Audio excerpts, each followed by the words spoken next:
Debit card నుంచి credit card వరకు అన్నీ గీకేసావు. కెరియర్ మీద ఫోకస్ పెట్టని నన్నే అవుట్ ఆఫ్ ఫోకస్ చేసి నా చేతిలో 2 టమాటోలు పెట్టి పుచ్చుకని దొబ్బేసావు కదే. నీ అంత కలర్ లేకపోవడం ఏంటే, నీకంటే తెల్లగా ఉన్నాను కదే.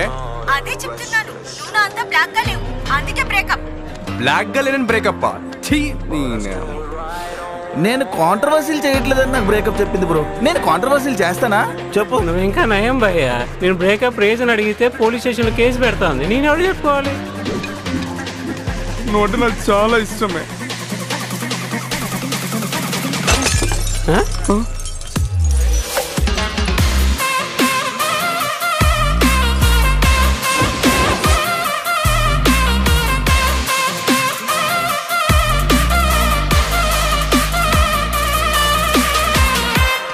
సీనియర్స్ అందరూ ఒకసారి ఇక్కడికి వస్తారా?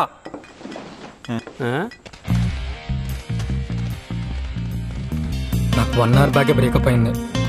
నేను మీ అందరు జూనియర్ని. అయితే సీనియర్గా నీకు సలహా ఇస్తా, నువ్వు వెళ్ళి క్వార్టర్ వేసి. ఎన్ని సంవత్సరాల నుంచి తాగుతున్నావు భయ్యా?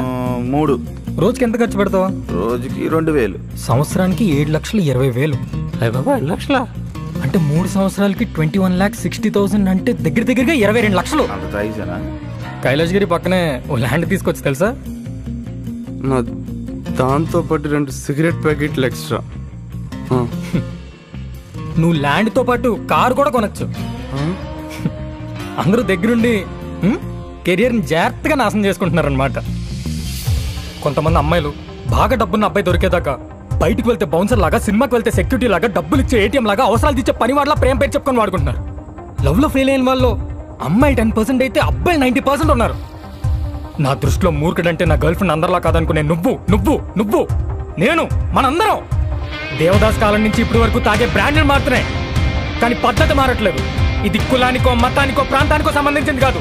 పాన్ ఇండియా ప్రేమికుల ప్రాబ్లం. ఇకపై లవ్ లో ఫెయిల్ అయిన అబ్బాయిలంతా మందుతో ఆక్కర్లేదు, సిగరెట్ కాల్చక్కర్లేదు, డిప్రెషన్ తో ఏడవక్కర్లేదు. మీ సీనియర్స్ అంతా ఈ జూనియర్ తో కలవండి. మోసం చేసే ప్రతి అమ్మాయికి బుద్ధి చెప్తాం. వాళ్ళతోనే ప్రేమకో నమస్కారం అని చెప్పిద్దాం. కాలర్ ఎగరేద్దాం.